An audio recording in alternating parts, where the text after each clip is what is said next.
So I wrote this little orange book. It got some publicity in a few different places. One local place where it got publicity was in the Birmingham News, where I pastor. And the newspaper writer took a quote from the book. This is what the article said. He said, while it's a common pulpit truism that God hates sin but loves the sinner, Platt argues that God hates sinners.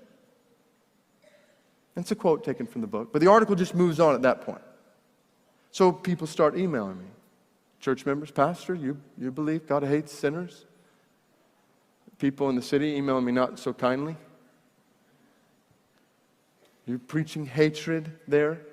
And this is one of those places where I, like many of you, can find yourself in a bit of trouble for quoting the Bible. Does God hate sinners? Listen to Psalm chapter 5, verse 5 and 6. The boastful shall not stand before your eyes. You, God, you hate all evildoers. You destroy those who speak lies. The Lord abhors the bloodthirsty and deceitful man. Ha! Maybe I should have said abhor. Maybe that's a better word. No. You misread. God doesn't hate sinners. He abhors them and destroys them. Could you quote me on that, please? But it's not isolated in Scripture.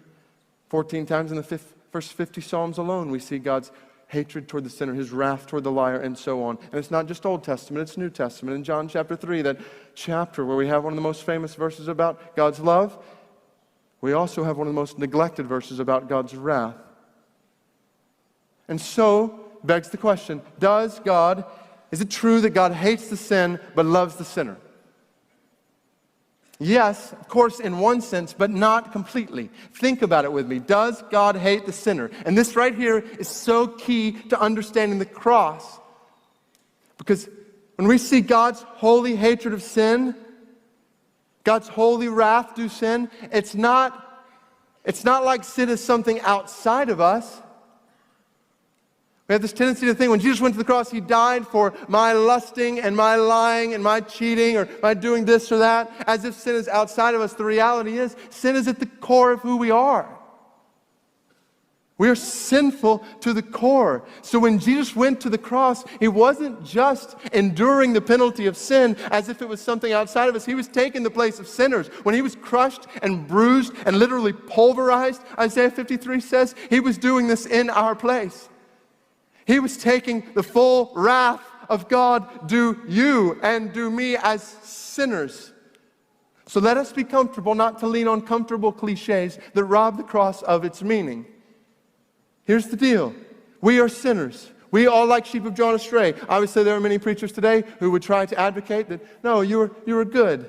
You're fine. Believe in yourself. Trust in yourself. Don't believe them. You're a dumb sheep. Even the smartest, most intellectual one in this room is a dumb sheep going your own way.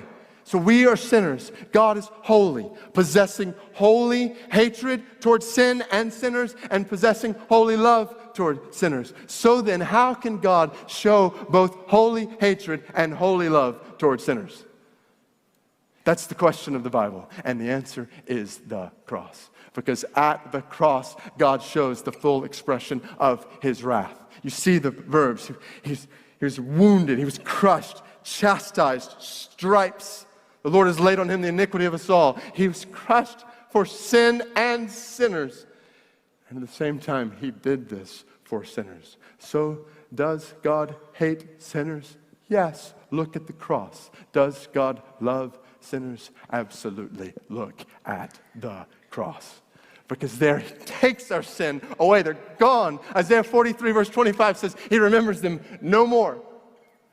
He doesn't even remember them. It's not that He has amnesia. Our God knows everything. The beauty of the gospel is that God knows every single sinful thing you or I have ever done, every single sinful thought, every single sinful inclination. And by the grace of Christ the servant, He does not count any of those things against us.